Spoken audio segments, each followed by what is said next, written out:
No questions? No more? People's kid, how we doing? It's your boy Kobe back at it again with another video, and as always, hope you guys are having a blessed day.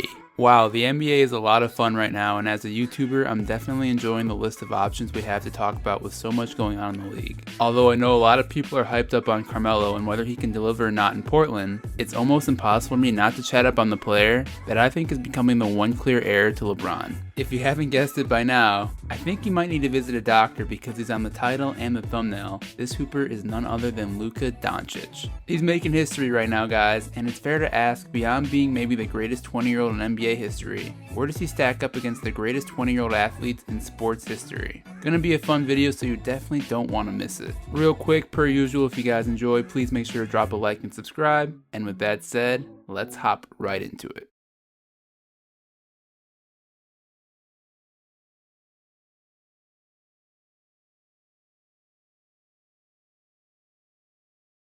In the mark of any successful business, you will be hard-pressed to find a consistent profit-generating operation present over the course of several decades without the element of forward thinking. Because no matter what your business looks like today, there is no guarantee it will look like that tomorrow, and especially not in a couple years. For the largest and most profitable companies in the world that maintain dominance in their industry, it is easy to see that they fully understand the health of their staying power relies squarely on three key drivers: product, marketing, and innovation. Quality of product equals the value proposition to the customer, marketing brings awareness to the product, and innovation ensures the product remains current and cost efficient. I don't care what industry we're talking about. If you deliver on these three items, your staying power in that business is going to be incredibly strong. When we turn our attention to the industry of professional sports and look at the recent winners and losers over the last decade, there is little doubt the NBA is mastering this execution at a rate far better than any of the other North American professional sports leagues. In particular,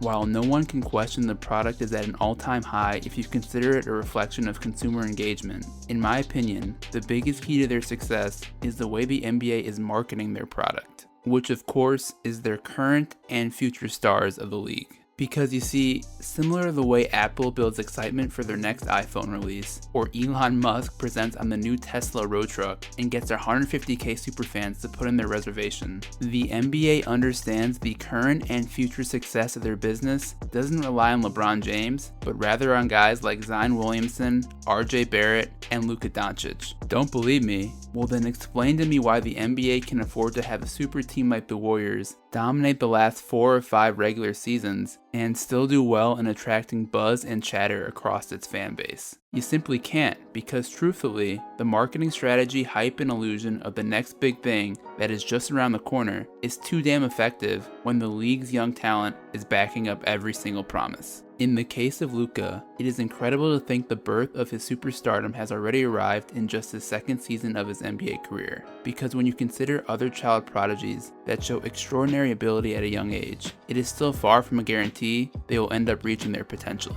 With respect to Doncic, he started playing organized basketball in his home country of Slovenia at the age of 7 against players that were already about 3 years older than him. It was at that time where Luka learned once and for all how he would equal the playing field then and for the rest of his career, saying, quote, "I was always training and playing with older kids who had much more experience than me. Many of them were bigger and faster than me too, so I had to beat them with my brain." And beating his opponents with his brain is exactly what he would do throughout his pre-teenage years, as Doncic remained unfazed in his day-to-day grind of going up against guys that were 3 to 4 years ahead of him. In 2012, Luka joined the youth academy of Real Madrid and signed a 5-year contract, starting his career with the club on the under-16 squad. Unlike other failed teenage phenoms like Freddie Adu and Michelle Wie, who I personally think were a bit too quick to declare they were ready to handle the pros, Doncic and Real Madrid were incredibly deliberate with how and when he moved up to the first squad. After dominating U16 at age 13 and then performing as the top player for both the U18 squad and Real Madrid's reserve squad at age 15, Doncic made his pro debut at age 16 on April 30th, 2015. Again, although some may think Luka performed at an all-star level every year overseas, The truth is it took him a few years to really develop into one of the best players in the EuroLeague. Ironically enough, a couple years for him meant his breakthrough occurred at the age of 18, averaging 16 points, 4.9 rebounds, and 4.3 assists while leading the league in PIR. Luka's final season with Real Madrid in 2017-2018 signaled his readiness for the NBA, and he declared for the 2018 draft in April 2018. Given his rapid success in Europe and incredibly polished game for someone his age, in hindsight you may wonder how in the world Luka didn't go number 1 in the NBA draft. Well, before we attack the Phoenix Suns and Sacramento Kings, recall their pressing team needs did not include the services of a ball-dominant guard like Doncic. Of course, when you're dealing with a generational type of prospect, you throw need out the window, but let's remember, Luka did not have the type of universal buzz in the same manner as someone like LeBron James did back in 2003. Fortunately for Mavs fans, Mark Cuban and the front office realized the extraordinary opportunity they had to nab a franchise player and did not hesitate to move up to the 3rd pick,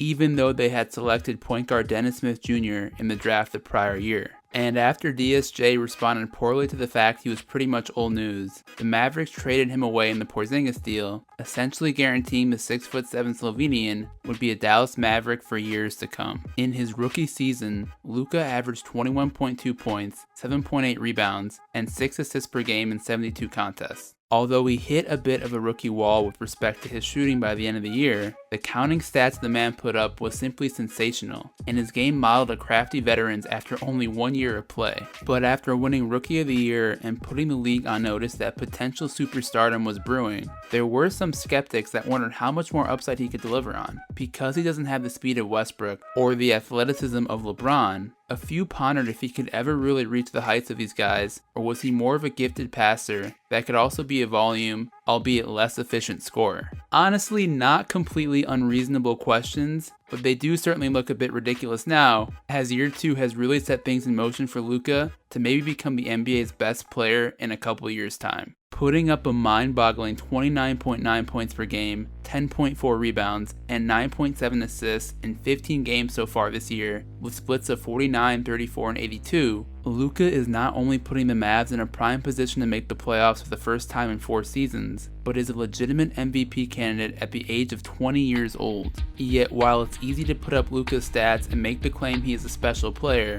let's go into what he's doing that makes him so special on the court. First and foremost, we can't start anywhere without discussing his aptitude in setting up his teammates. Similar to the way LeBron with 4 shooters out wide is a recipe for offensive success, Doncic has done some of his best damage finding guys in the corner for 3-point scoring opportunities, helping him rank second in both assists and potential assists. While Luka makes some of these passes look to be routine and run-of-the-mill, let me be clear in saying there are very few people in the league who have the vision and talent to pick up assists of this quality. And it's not just finding the guys beyond the arc.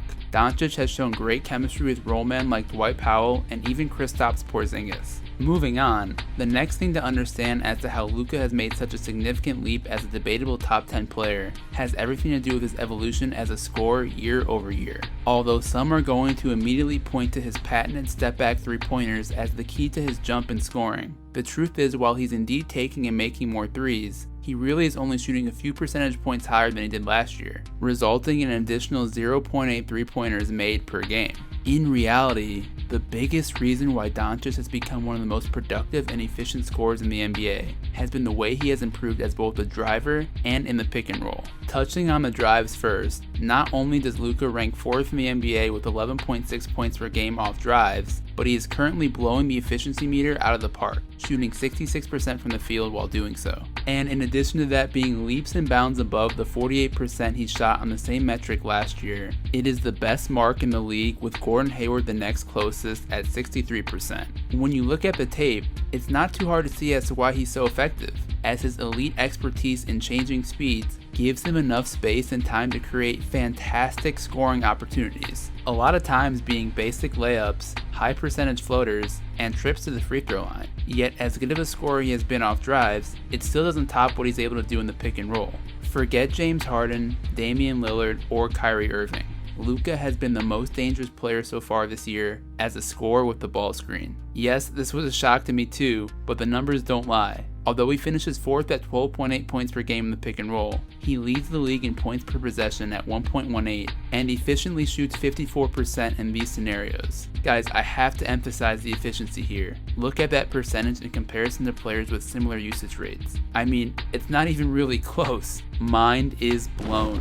Finally, the last point I want to make on Luka's exceptional season so far veers away a bit from the numbers and focuses strictly on the eye test. To be blunt, on the surface, watching Doncic, I am not particularly blown away at his game in the same vein as, say, LeBron James or Michael Jordan. What I mean by that is while Doncic will rarely have a highlight of him dunking on his opponent, I really think his breathtaking talent and ability has some nuance to it that the casual fan will need to learn to appreciate. With that said, due to the style that he plays and the consistency in which he's able to do so, I think his model is an incredibly durable one that will allow him to play at an elite level for years and years to come. In the same way Larry Bird will lull you into a 30-point triple-double, Luka's per-minute production is sneaky scary, and there's been several times where I'm watching the Mavs and all of a sudden I look and see Luka has 30 points and think, when the hell did he score all these buckets? So sure, his game might not be MVP Derrick Rose exciting, but it's basketball genius at its finest and outlines to young hoopers everywhere the key to being a star player is two things: doing the little things at an exceptional pace, and in Luka's words, beating your opponent with your brain. Now, with the analysis of Luka's play behind us, let's have a little fun and discuss what he's doing against the history books. At 20 years old, Luka definitely qualifies as one of the greatest 20-year-old athletes in sports history, but is he the best ever? Well, I did some quick research, and honestly my personal answer on this would have to be a resounding no, as there are a few guys that I think most would agree have him beat when you stack them all up. In particular, some that came to mind for me: a 20-year-old Mike Tyson was the undisputed heavyweight champion in the world, a 20-year-old Michael Phelps already had 6 Olympic gold medals, and 20-year-old Pele had conquered the World Cup 3 years prior. Also, you can't forget about 20-year-old Wayne Gretzky, who was on his way to racking up 8 straight NHL MVP awards from age 18 through 26. Talk about a legit GOAT. And I'm sure there are a few more that I didn't mention, so if you guys have any, please comment below, as I am curious to hear any other phenomenal 20-year-old athletes. Anyways, keeping an open mind to the question if Luka is the greatest 20-year-old in NBA history, I actually think this isn't even a debate, and he absolutely does carry this honor. To be fair, he is helped a bit by the fact that older NBA legends like Kareem and Wilt all played 3 or 4 years in college, so they are too old to qualify for this, but the simple truth remains that nobody has been this good at this age in the NBA. The only player that comes close, of course, is 20-year-old LeBron, and when you compare their numbers side by side and account for their team success for the year, I mean, there might be a LeBron fan out there that is willing to argue the point, but the case is pretty much closed for anyone looking at it objectively and without bias. So while some may say it is too soon to claim Luka is a player that LeBron will pass the throne to when he retires, when you consider his age and how much time he has to build on his already complete game, I look around and think, who else can really hold the spot? I know for the sake of their business, the NBA will do all that it can to promote the basketball god that is Luka Doncic. And I have a feeling, as long as he's around playing at this level, the league's staying power will be A-OK. Anyways guys, that's the video, hope you enjoyed. Yeah, just wanted to dive deep into Luka's historic start and understand what led him to this point and how exactly he's becoming so successful in the league. What do you guys think? I'm sure you guys would agree Doncic is the best 20-year-old player ever, but where would you rank him currently in the NBA? Top 15, top 10, hell even top 5? Personally, I have him hovering right around top 10, but I'm curious to hear what you all have to think. Comment your thoughts below. With that said, hope you guys have a great rest of the day, or night, or whatever time it is. I'll be back at it soon. Peace out.